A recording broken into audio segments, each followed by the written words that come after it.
Welcome to the Jessica Koulianos Podcast. Hey guys, welcome to my podcast. We have a very special guest here today, and he's so thrilled to be a part of this podcast. My husband, Michael. We've never done anything like this together, have we, babe? No, for good reason. Okay. This is going to be fun. Because usually when I watch husbands and wives do this, it's a little cheesy. It feels super forced. Look, but maybe we can break that mold get through today. this. Plus, I was going to play golf today. Oh, sorry. Instead, you're on your wife's podcast. I'm just making deposits into my account. Okay. Thank you for that. So this is just going to kind of be a raw talk. That I will make a withdrawal on. Okay. I feel like you're going to be holding this over my face for like a long time. Head.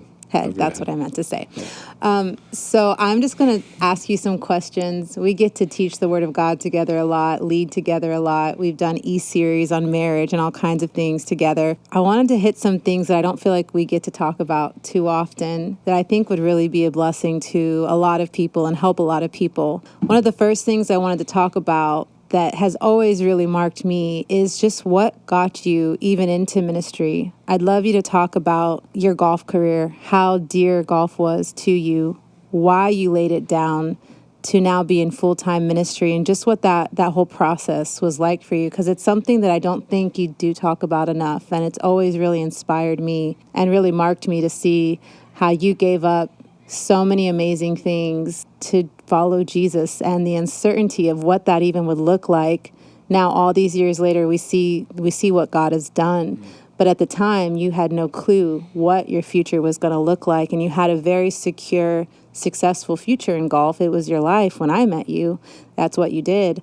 So just talk about that. Why did you lay that down? You know, it was a difficult thing to do when it was happening. But looking back, you know, I think it probably took me like 2 weeks of a lot of emotions and pain and trying to convince the Lord to let me keep going and maybe mix the two for, you know, and it's not to say that certain people aren't called to that.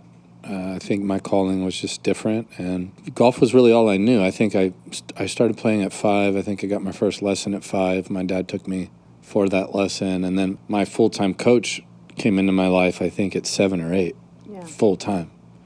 So that looked like every day. His name was Blake. He was an amazing, amazing man. Really impacted me. I look back and think of so many of the things that just behavioral patterns, the way I structure my life, even spiritually, ministry, the way I view team building, daily routine. Most of that came through athletics, and Blake was a huge part of that. I also grew up watching my dad work so hard. I grew up watching him up at like 5. I remember one time I had a buddy over at the house, and we had gone out that night. I was super, super backslidden in those days. I was in college, came home for a few weeks, and my friend was sleeping over. I think he was on the couch, and he heard like these sounds, like shoo, shoo, shoo. And he's like, "What is going on?" And he looks over, and my dad's doing inverted push-ups at 5 a.m.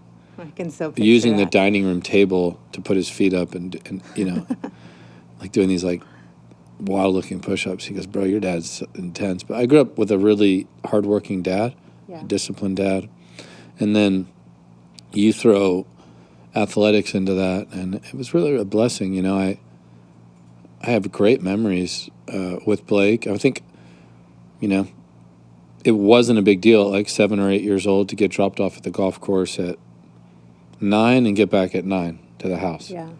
Wouldn't you practice so hard that like your hands would bleed? Oh, all the time. Yeah. Yeah. And back then coaching was a little different, you know, like they weren't so afraid to actually push people. Like I remember one amazing. time saying, "Hey, could we go eat lunch?" And my coach was like, I was like 8 or 9 years old, and there was a sign out there like 100 yards on the driving range that said 100 for the yardage. And he's like, "When you hit that sign, we'll go eat."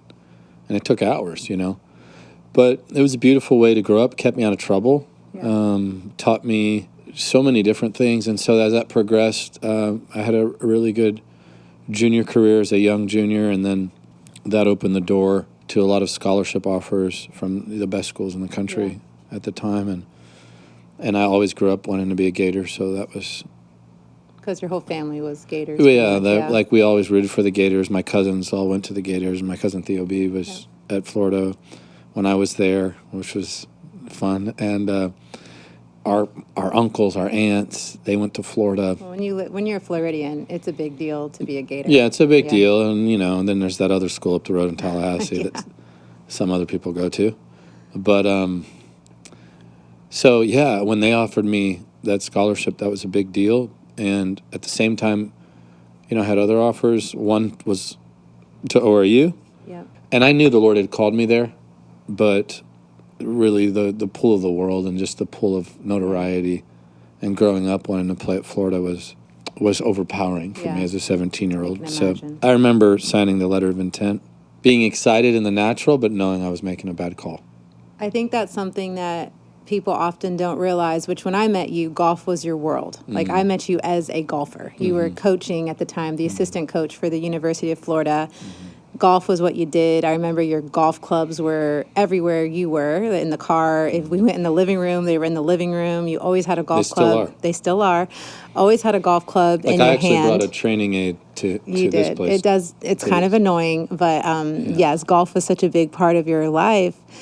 And I think people see you now in full-time ministry and just think, oh, yeah, he used to play golf. But I don't think they really understand the cost of laying something down that your parents, that your parents invested so much. We have a son that did golf for many years. And so we know the investment that goes into that, not only financially, but just the heart investment that goes into it. Just the, watching your kid compete in sports. I mean, that became our life with Theo for years and years and years, just going to the competitions and watching him and putting in the hours with him. So it was really something costly to lay down, but talk about that. When the Lord first told you to lay it down, what that felt like in your heart to lay that down and then step into something with no security of the future, laying down money and everything that you had going for you. At the time, in all fairness,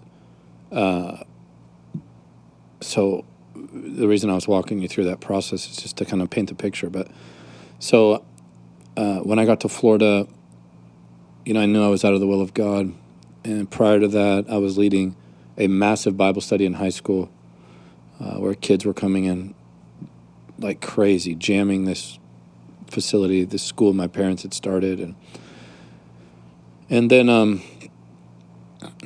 as I said, I signed with UF, and there's nothing against UF. I still root for the Gators. It's it's a big deal. And but when I got there, my freshman year, I had a good amount of believers who were friends, and then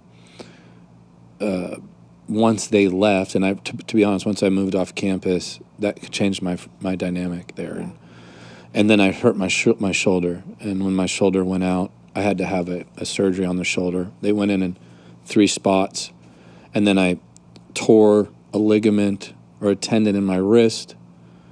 And then over that tear, this cyst began to grow, and that sidelined me. And it really created this perfect storm of discouragement because it was all I knew. It was my only identity. Yeah. Like back home, that's what people knew me for.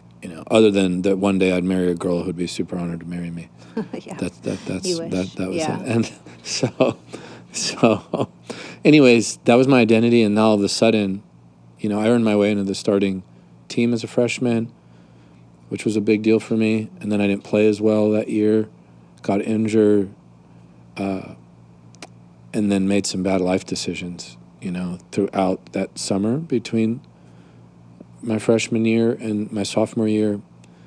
Just did the stuff that college kids do. And then came back, played again my sophomore year, but struggled. And then that's where all the discouragement and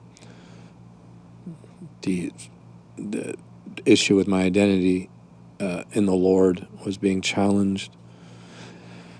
And so one night I was sitting there in my apartment, and I literally heard more. It wasn't audible, but it was louder than audible. I heard the Lord speak to me about my calling, that I knew was over my life the whole time.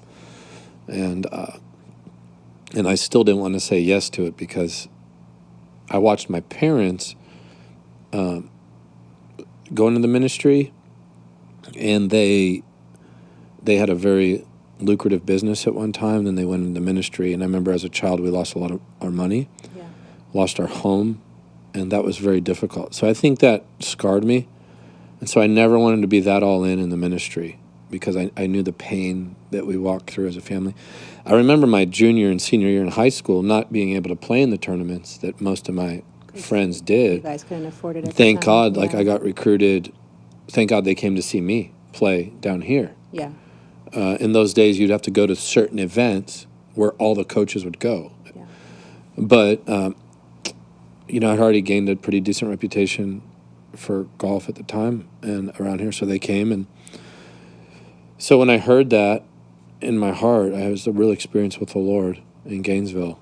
And it was basically like, if you continue on this path, you will die. And so I called my parents and I said, look, I need to come home. And I did. I went home. Eventually, just moved back in with my parents. And then I turned professional a while after that, I believe, and actually made it to second stage of tour qualifying, which was really pretty cool for a young kid coming out. And I didn't play well at second stage that year. Again, I knew I was fighting the will of God. Golf's hard enough when you're in God's will. Yeah, for sure. It's not an easy sport. No, it's brutal and it messes with your head. And when you know you're not supposed to be out there and that God doesn't want me specifically to be doing that with my life, man, that was a hard tour school because I knew it's just brutal. Yeah. I mean, you have thousands of guys going for I can't remember the amount of spots, I think 40 spots at the end of the day. So I didn't get through and really did some soul searching. And at the time, I was making extra money coaching in Las Vegas. Yep, that's when I met you. And then that's when my brother called. Yeah. He was at ORU at the time. He met Rachel. And then they introduced us. And then the ministry was introduced to me. And that's really when I had to make a decision to lay it down. It wasn't like I had a ton of money coming in, but I don't think anyone... You had a future. I definitely had a future. Yeah. And I mean, I was making good money. You know? Were. Yeah. I liked that when I met you. Oh, that's good to know. And I was doing what I loved. Yeah. I mean, at the time, coaching out of Florida and then being a swing instructor to a few students, like privately, was really cool. Yeah, so then I moved to Vegas, and we met. Yeah. And that's really where the desire to be in the ministry hit again. Well, that's where I found the grace to be in the ministry. I started seeking the Lord in the summer of 2003. Yeah. Really going after God. And then eventually the Lord told me to leave the sport and the life I knew. Altogether. Completely. Remember, it was a complete breakaway. And a lot of tears were shed, and ultimately went in the ministry and served your dad and traveled the world. And looking back, I kind of regret the fact that I tried to negotiate with the Lord for 2 weeks, because this has been such an amazing ride. And I'm playing again and loving it. And then our son started competing, not professionally, but he was going that route. He competed. In fact, his last tournament, he won. He shot that was 2 so rounds. awesome. He shot 70-70 for 4 under on the tournament, and it was howling wind and super cold up in Northeast Florida. It was actually in the 30s in the morning, and he did amazing. And now he feels called to the ministry. He feels exactly. Yeah. So I'm grateful. It's been a real. Yeah, it was tough, but nothing compared to the reward of what we get to watch now. And don't you think, Theo, watching your example of laying down something that you cherish so much to go into ministry, I don't know if Theo would have chosen to lay that down and now go into ministry if you didn't lead by that example. So the Lord, your yes to him impacted our life and now even our children's lives, and to see the fruitfulness of what we get to witness every day of our life through the church, through the school, through our team, our children. It was a yes worth it. But I love that you explained it a little bit, because I don't think people really understood. You don't talk about golf you talk about how much you love to golf, but you don't talk about that season of laying it down. No, I mean, like, your average day, I know I talked about, like, when you're a kid, but let's just say you're a college athlete. I mean, again, Marina would echo this. Marina's behind the camera. Yeah, she's we like love her. like the backstage She played person on soccer. Johnny Carson. She's amazing.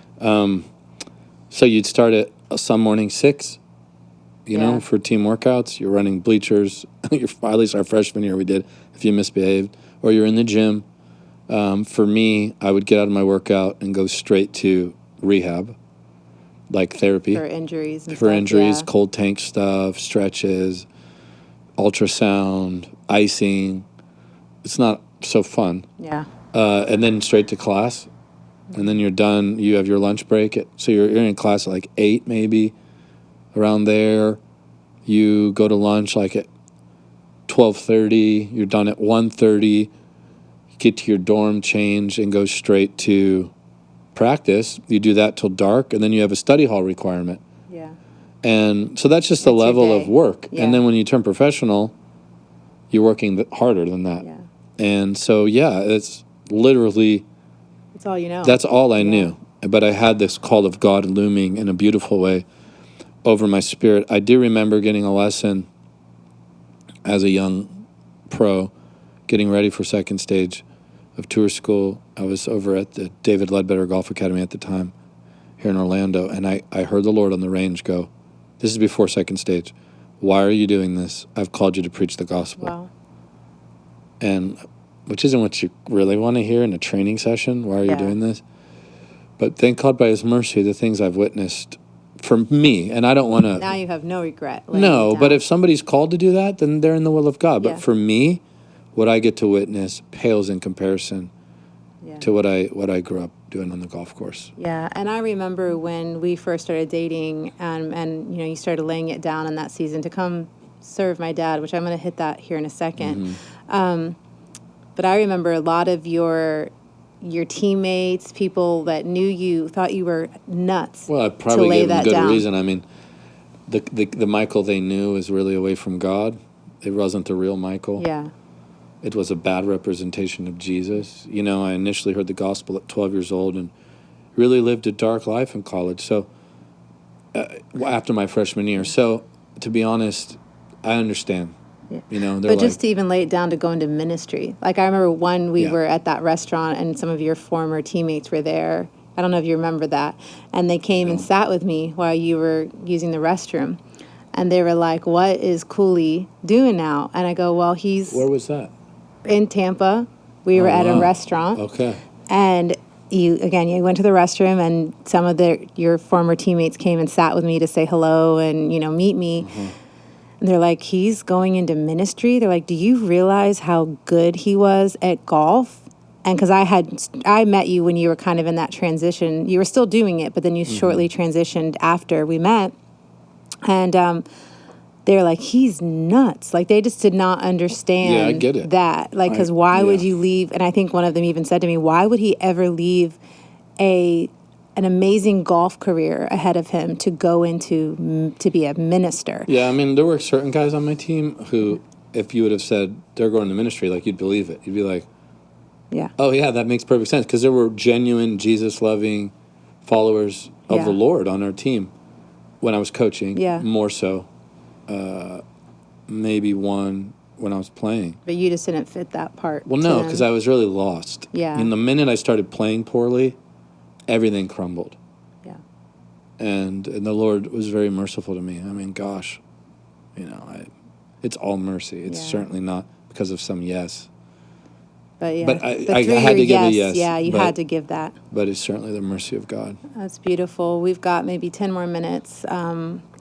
I'd love to hit for a second, and then we're going to do a part 2, if you agree to do a part 2 with me, which I think you have no choice. I've got you here.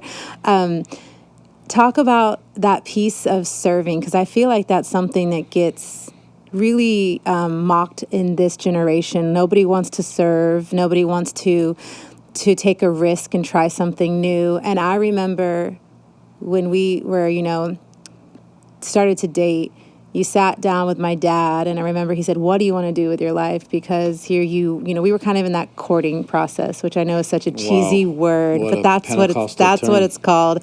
And I remember eating with you guys, and my dad was like, "What are you going to do to support my daughter?" And you're like, "Well, sir, I want to go into ministry." And he was like, "Everybody wants to be in ministry. What are you going to do to take care of my Jess?" And again, you're like, "I feel called to be a minister." And I remember he said, "Okay, if you want to be in ministry, come travel with me. I'll take you on the crusades. We'll travel around the world, but there's no guarantee that I'm going to hire you in the future. And I'm not going to even give you anything." I think he wanted to see, do you really mean this? Like, do you understand there's a cost? And I remember thinking, what are you asking him to do? This is horrible. This guy needs security. Yeah. He needs a job. He needs something. Like, it's unfair for you to even ask this of him. And I remember looking in your eyes, and you were like, "I'll do it." I was like, it just came out of your mouth. And he was like, "Are you sure?" You're like, "Yeah, I'll do anything. This is what I want." And I think there was something so beautiful in that, because you didn't care about anything but just saying, "Yes, I want to jump in, and I know I have to start somewhere." Yeah. And you really started by just helping with the basic things that are not glamorous or anything like that. Can you just for a moment talk about why there's so much beauty in following Jesus, in serving Jesus, and not knowing the outcome of if you even will have a job or a future in that, but just so being willing to say yes to that. And through that, God opened so many doors through that one yes that you gave in that moment. Just talk about that. Well, I mean, you shouldn't go into ministry as a career. Yeah. You shouldn't go into ministry to make a living. You should go into ministry because you're called. In fact, the last occupation you should ever get into to make a living in is the ministry. Yeah, I agree. You should not do it because it will eat your lunch. Yeah. And even if you get into it for the right reason, you'll feel like it's eating your lunch certain Explain days. that, what you mean. Well, I mean, it's a very difficult job. It's emotionally taxing. It tests your boundaries. It tests Physically taxing. physically, emotionally. No matter, I was speaking to a pastor the other day. He's like, "Man, I honestly thought that if I were just a good friend to people at a certain level, that I'd never be betrayed, never be hurt." And that's not a biblical perspective, but you start to think that, like, if I'm nice enough, loyal enough, generous enough, faithful enough, then people will like me. Yeah. Nobody would ever do anything wrong to me. And so the ministry, you have to really fight for and determine your off switch. It's hard. And then you throw kids into the mix, and it becomes more difficult. So the last thing you want to do is get into ministry to make a living. Yeah. We get into ministry because we're called by God, literally called by God. Yeah. And you have to know that calling. You have to know in the depths of your soul that it's the Lord calling you. And the biblical model is, if you're going to get into ministry to serve the Lord, it comes by serving his people.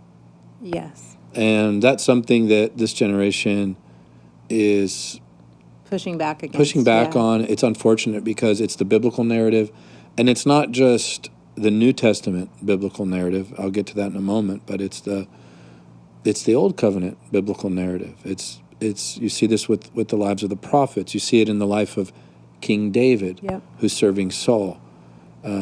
He takes his gift as a minstrel and uses it to ease Saul's demonic oppression. Yeah.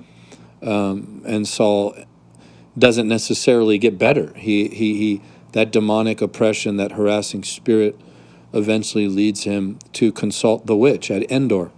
So it's not like he became less demonic or less dark, but that it didn't impact David's perspective on what he was called to do. You see it with Elijah and Elisha. You see it with Moses and Joshua. You see it with Jesus and his disciples. Jesus didn't say to his disciples, "Come and follow me into a classroom where I have a dry erase Just board. come follow me. He said, come follow me. Yeah. In other words, come watch the way I live. Yeah. And notice the disciples, as they're leaving the shores of the Jordan and they start to follow Jesus, they say, Lord, where do you stay? Yeah. Like, what? In other words, what's your life like? Where do you live? I want to see the way you live, which was the role of a true rabbi. And then Jesus said, come and see. Yeah. In other words, I can't teach you this in class. There has to be a life-on-life exchange. That's discipleship. You see it with Paul and Silas, Paul and Barnabas, Paul and Luke. You see it in the early church with John and Ignatius, and then Polycarp, and then into the life of Irenaeus, and then other fathers of the church. So this type of life of servitude is the pulse of Scripture, not the main pulse, but it's certainly there, and the life of the early church. And in most mainline circles, like in the Orthodox Church that I come out of, which I'm so thankful for, I started as an altar boy. Yeah. And then from, if you want to progress in the church regarding clergy, you step into being a deacon and then move into being eventually a priest. Had to start somewhere. Yeah, and so that was my entry into the things of God. And I'm so glad I did it because it just wasn't about the money. I felt the wind of the Spirit blowing. You knew that was a moment. I remember looking in your eyes and knowing like this was a moment, like everything in you knew, I don't need to know what my future looks like right now. I need to know that I'm saying yes to this opportunity. And you did. You jumped on it. Yeah, I knew enough about the Bible. I didn't know it. I mean, I knew a good amount of Scripture back then. Yeah. But I knew enough to remember the Lord's words when the man wants to bury his father. And he says, come follow me. Let the dead bury the dead. Or Elisha saying, hey, let me handle these matters. And Elijah rebukes him. So there are certain moments that you have to grab in God. Yeah. And that felt like one. It for sure did. Yeah. It did. And it felt like almost a test from God. Like, are you really willing to give your all to follow me? And something that I was thinking about when you were talking, I was watching this documentary on... fishing? No, that's you. Golf? But Scottish on golf? centurions, did I say it right? People that live over 100. And one of the things that they found with these people that lived to be over 100 was they served their church. That was one of the key, their community. They served, and there was something, it brought them excitement and joy by serving others. Yeah. And that gave them a long life because they were happy to serve and give up themselves. Yeah. And that never goes away. Well, no. In fact, the most empty form of life is the most self-centered form of life. And you should never graduate from that. Like when I come from Tarpon Springs, Florida, the whole community is built around the church. Yeah. You never step out. Like the thought of paying people to set up would have been so foreign, right? We had little old ladies who every day cleaned the church. Yeah. They loved to do it. They would light candles. So that's really the tradition I come from. I mean, yes, I minister in America. I'm in a lot of charismatic evangelical circles, but my DNA is very Mediterranean, very Eastern. That's like the way I view the faith is go as low as you can, and it's really impossible. You cannot serve the Lord without serving people. His people. Like even as when you pray over the gifts of communion, the mysteries of communion, you're offering these gifts up to the Lord because He gave us the bread and the fruit of the vine. So we thank Him for these mysteries being given to us, but then eventually you serve the people, and so it's impossible to even serve the sacraments of the church without serving God's people. Whether it's baptism, you're baptizing a person. So there's a beauty there, and it's not just a ministry. Like we have a few more minutes, so we'll jump into part 2 here in a second. But I remember my grandmother, who's Middle Eastern and as old school as they came. She was always serving people in her home through cooking, through giving of herself. She was. You never went to her home without getting a home-cooked meal. She would even make communion bread for us, remember? And she would cry over it and pray over it and make it by hand and then give it to us and we would take it home. And she always gave of herself. And I remember when we met, I was super headstrong and very set in my ways.